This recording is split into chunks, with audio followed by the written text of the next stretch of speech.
Áno, vítajte pri dnešnej spoločnej analýze.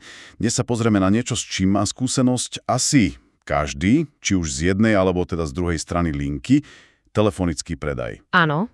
Máme pred sebou celkom zaujímavé zdroje, články od ľudí z praxe, ktoré rozoberajú, všeličo, úskalia, stratégie úspechu. Presne. Od tých bežných chýb až po prekvapivo hlboké dôvody, prečo sa ľudia vlastne boja telefonovať a samozrejme aj konkrétne techniky. Presne tak. Či už ide o ten prvý kontakt s niekým úplne novým, alebo povedzme o udržiavanie vzťahu s klientom, ktorého už máme. Tak ten telefón je stále neuveriteľne dôležitý nástroj. Dnes sa teda pokúsime z týchto materiálov vyťažiť to najpodstatnejšie. Je praktické rady, možno nejaké postrehy. Áno, presne, ktoré by mohli pomôcť robiť túto prácu efektívnejšie a možno aj s menším stresom, čo asi mnohí ocenia. Určite. Výborne. Tak sa na to pozrime bližšie. Hneď na začiatok tie zdroje rozlišujú dva základné scenáre, že? Voláme niekomu, kto nás už pozná, nášmu klientovi, to je jedna vec, alebo oslovujeme niekoho nového. Tých potenciálnych klientov. Presne. Či už sme ich našli niekde na webe, alebo cez odporúčanie, alebo sú to tie úplne, ako sa hovorí, studené kontakty. Áno. A práve tam často prichádza ten známy pocit. Obavy. Alebo niekedy priam strach z telefonovania. A je fascinujúce, ako hlboko to tie zdroje analyzujú. Vieš, nejde len o takú tú bežnú nervozitu pred hovorom. Často to má korene v minulých negatívnych zážitkoch. Dokonca sa tam spomínajú príklady siahajúce až do detstva. Naozaj? Akože čo napríklad? Situácie spojené s fyzickou bolestou, napríklad očkovanie alebo zubár. Že to mohlo vytvoriť taký podvedomý strach z nepríjemných situácií všeobecne. Páni. A čo je ešte zaujímavejšie, podobne silno vraj môže pôsobiť aj tá emocionálna bolesť. Kritika, výsmech, pocit zlyhania, možno nejaké nespravodlivé obvinenie v minulosti. Čiže niečo, čo nás zranilo slovami. Presne, a toto všetko si môžeme tak nevedome prenášať aj do profesionálneho života, do toho telefonovania. To je naozaj zaujímavý pohľad. Človek by si asi myslel, že je to len o tom strachu z odmietnutia v tom konkrétnom momente. Ten strach z odmietnutia tam určite je, to je jasné, ale môže byť, zosilnený práve týmito hlbšími vrstvami. Rozumiem. No a k tomu sa potom pridávajú aj tie pragmatickejšie dôvody. Strach z neznámeho, možno nedostatočný tréning, chýbajúci alebo zlý skript. Alebo aj to, čo spomínajú, že človek musí predávať niečo, čo mu sám neverí. Áno, ten vnútorný konflikt. To je obrovská brzda. No a potom je tu tá realita, dňa často volajú ako 10. človek v poradí, ktorý sa snaží niečo predať. Takže tá šanca na odmietnutie aj objektívne dosť vysoká. Presne. A ten strach sa potom tak akoby živí sám sebou. Je to začarovaný kruh. A keď už sme pri tom odmietnutí, pozrime sa aj na druhú stranu mince. Prečo vlastne firmy alebo aj jednotlivci reagujú často tak podráždene alebo odmietavo hneď na začiatku? Tie zdroje to pripisujú najmä čomu? Zlým skúsenostiam z minulosti. Koľkokrát už asi zažili telefonát od niekoho, kto bol povedzme neodbytný, neprofesionálny, snažil sa im niečo silou mocou vnútiť bez toho, aby vôbec počúval. Jasné. Majú toho proste plné zuby, vytvorili si taký obranný mechanizmus, automatické nie na všetko, čo len trochu zaváňa nevyžiadaným predajom. Rozumiem. Takže ak sa chceme cez túto bariéru nejako dostať, je kľúčové teda podstatné nerobiť tie chyby, ktoré tú negatívnu reakciu ešte viac podporia. Presne tak. Poďme teda na tie najčastejšie prešlapy, ktoré zdroje identifikujú, hlavne hneď v úvode hovoru. Varujú pred takým tým, ako by som to povedal, seba podceňovaním. Áno, presne. Tie frázy ako prepáčte, že ruším, alebo zdržím vás len naozaj krátko, či dokonca otázka nevyrušujem, to pôsobí extrémne neisto. To je pravda. Jeden zo zdrojov to celkom ironicky nazýva geniálnym otvorením, lebo to okamžite signalizuje, že volajúci sa cíti podradené a vlastne už očakáva, že bude odmietnutý. A podobne zle funguje aj to okamžité tlačenie na pílu s prezentáciou alebo cenami, že? Joj, áno.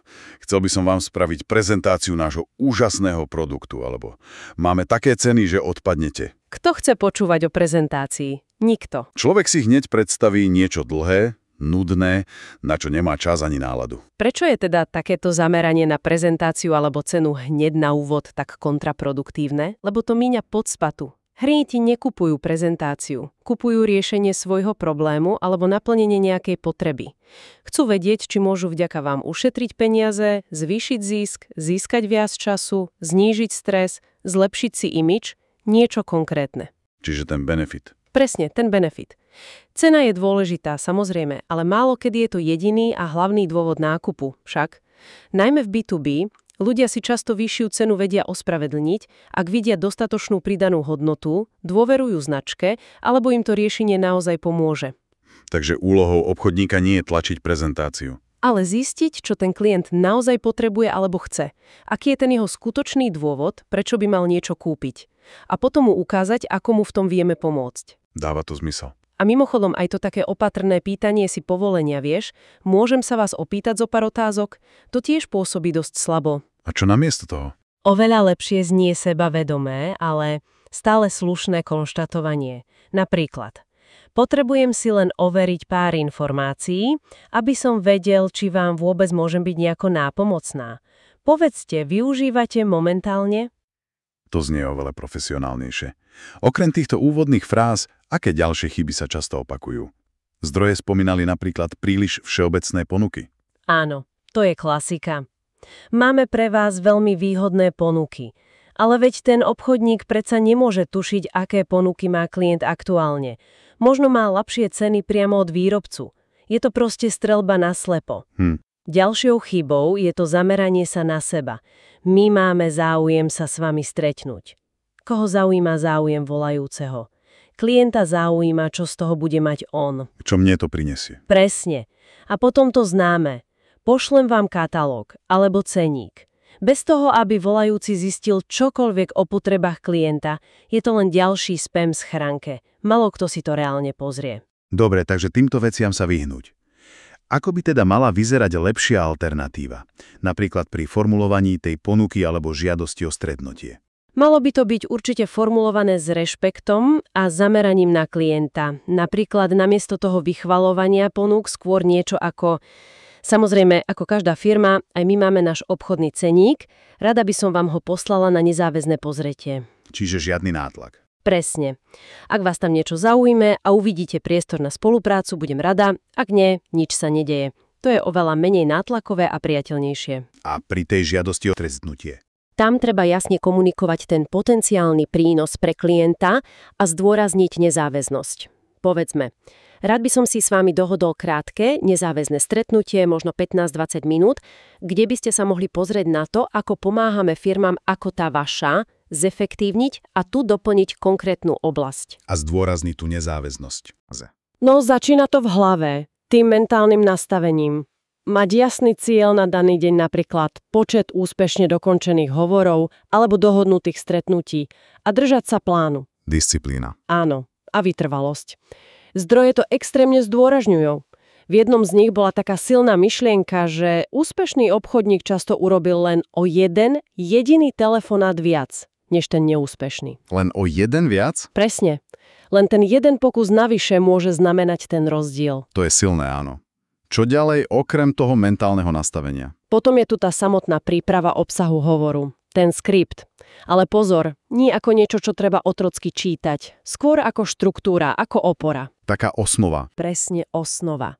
Ideálne je mať pripravené aspoň 2 verzie a testovať, ktorá rezonuje lepšie. A kvalitný skript by mal podľa zdrojov obsahovať niekoľko kľúčových prvkov. Aké napríklad? Jasný a stručný úvod. Kto som, odkiaľ volám, prečo volám práve vám. Potom silný háčik. Nejaký dôvod, prečo by mal volaný investovať svoj drahocenný čas a počúvať ďalej. Musí tam byť niečo pre neho. Benefit hneď na úvod. Áno. Cieľ telefonátu by mal byť formulovaný z pohľadu benefitu pre klienta, nie z pohľadu aktivity obchodníka. Teda nie, chcem si dohodnúť stretnutie, ale skôr volám vám, lebo verím, že vám vieme pomôcť ušetriť čas, peniaze, zvýšiť efektivitu v oblasti X. A rád by som vám v krátkosti ukázal ako. Skript by mal obsahovať aj kľúčové otázky na zistenie potrieb, pripravené reakcie na najčastejšie námietky a jasnú výzvu k ďalšiemu kroku. A samozrejme nestačí ho len napísať. Treba si ho nacvičiť. Presne, aby to znelo prirodzene, nie ako robot. A čo kontakty? Tie zdroje tiež spomínajú, že? Áno, absolútne kľúčová je kvalita toho zoznamu kontaktov. Správne zacielenie dramaticky zvyšuje šance na úspech. Volať len tak naslepo komukoľvek je proste mrhanie časom a energiou. A treba ich aj overovať, predpokladám. Určite. Nestačí len mať zoznam, treba ho aj pravidelne overovať a aktualizovať. Volanie na neexistujúce čísla alebo nesprávnym osobám je strašne demotivujúce a neefektívne. Logické. A ešte jedna vec, ktorú zdroje zdôrazňujú pred samotným volaním, tá emócia predajca. Presne tak. Ak človek verí tomu, čo predáva a má pozitívny postoj ku komunikácii, je to cítiť aj cez telefón. Ten povestný úsmev v hlase, to naozaj funguje. Ako sa dá na to naladiť? No, pomôcť môže aj krátke mentálne nakopnutie pre sériou telefonátov, pustiť si obľúbenú energickú pesničku, urobiť pár drepov, zopakovať si nejakú pozitívnu afirmáciu. Trochu sa hecnúť. Áno. Niektoré zdroje dokonca odporúčajú telefonovať postojačky. Vraj to dodáva hlasu energiu a človek pôsobí dynamickejšie. Zaujímavý tip. Takže sme pripravení, mentálne nastavení, máme skript, kvalitné kontakty, zdvihneme telefón. Čo teraz? Aké komunikačné techniky odporúčajú zdroje počas samotného hovoru? Tak kľúčový je silný, sebavedomý, ale slušný štart. Jasne sa predstaviť, povedať odkiaľ a prečo volám. Hovoriť zreteľne, zrozumiteľne, primeranou rýchlosťou. A prispôsobiť sa tomu druhému, že? Veľmi dôležité. Prispôsobiť tón hlasu a tempo reči volanému. Snažiť sa naladiť na jeho vlnu. A samozrejme používať spisovnú slovenčinu. Žiadne tie maznavé zdrobneniny ako faktúrečka alebo cenovčka. To pôsobí dosť neprofesionálne. Presne. Na to jeden zo zdrojov explicitne upozorňuje. A ak poznáme meno, tak osloviť priamo. Dobrý deň, pán Novák.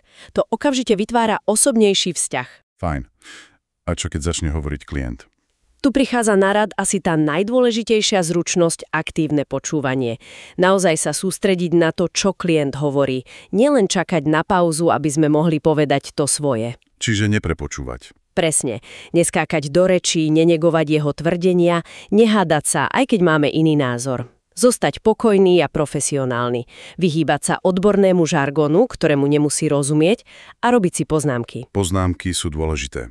Áno, pomáha to udržať pozornosť a zapamätať si dôležité detaily pre ďalšiu komunikáciu.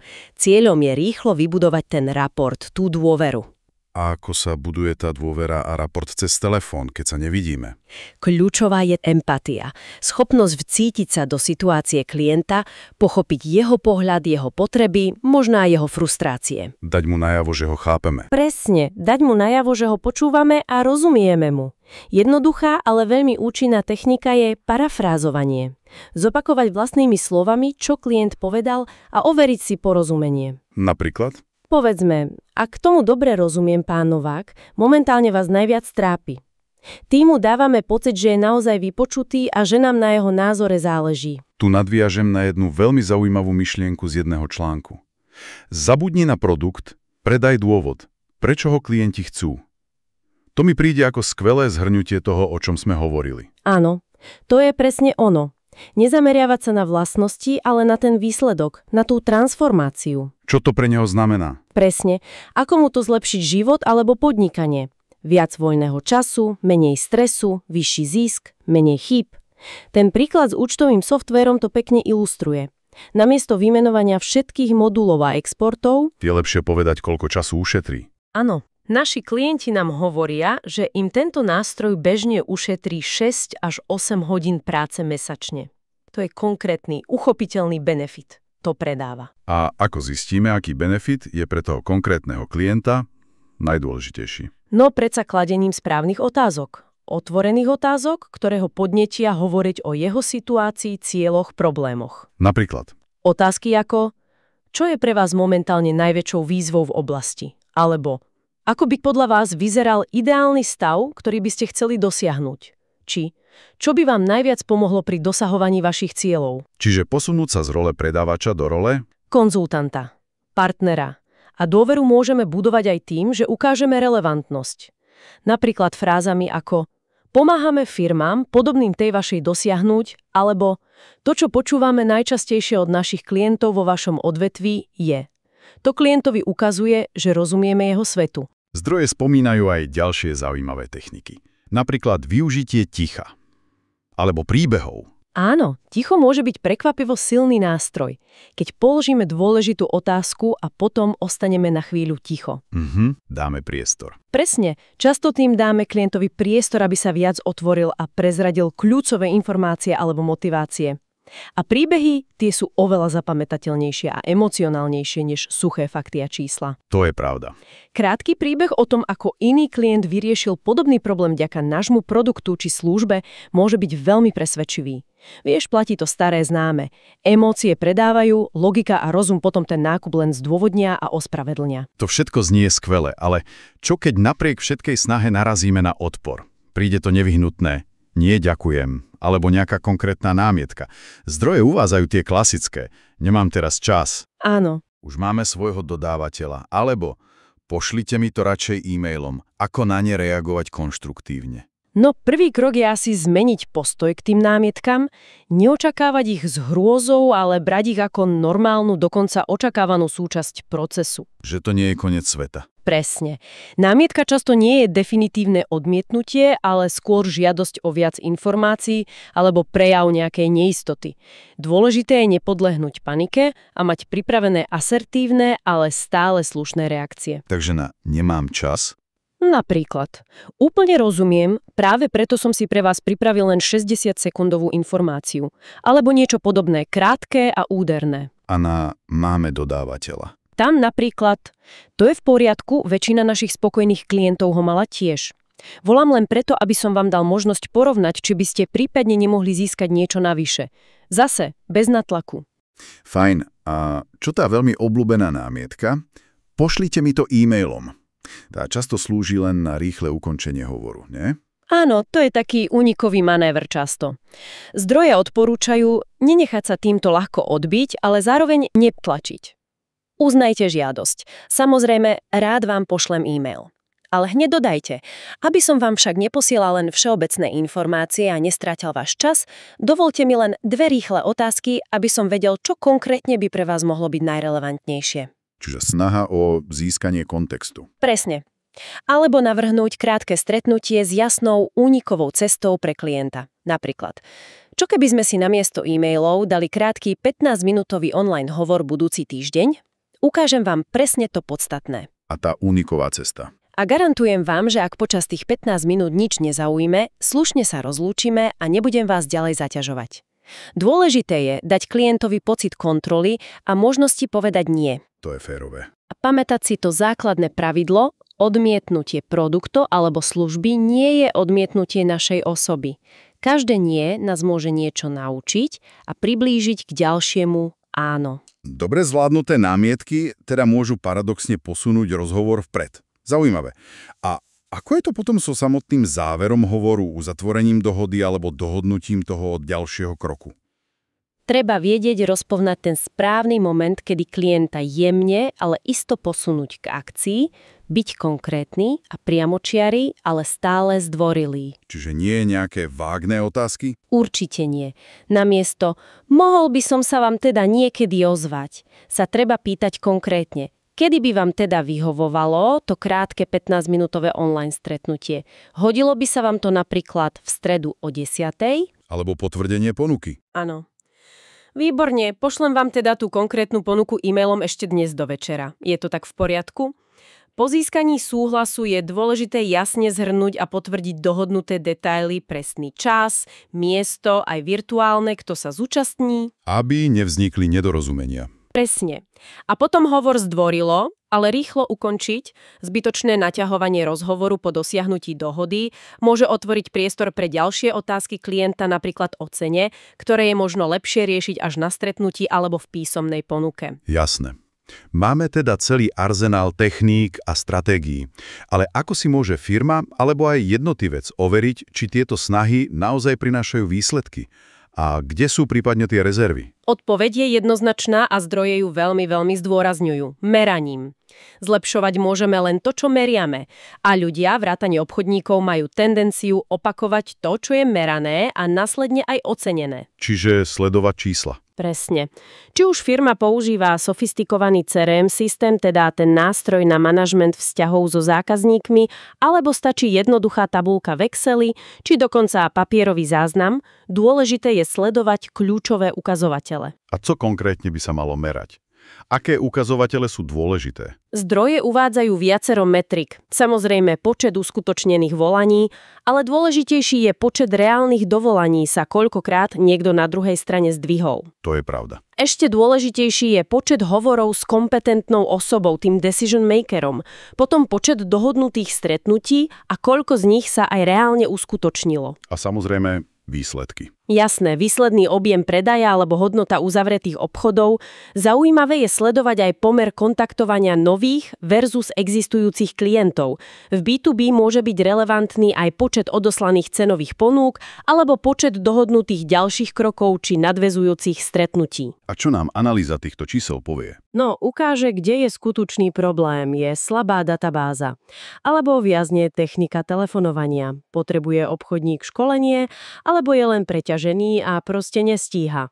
Meranie a následné vyhodnotenie a ideálne aj ocenenie úspechov tiež pomáha udržať motivovaných a schopných ľudí. Výborne, myslím, že sme prešli naozaj veľa zaujímavých bodov. Skúsme to na záver nejako zhrnúť.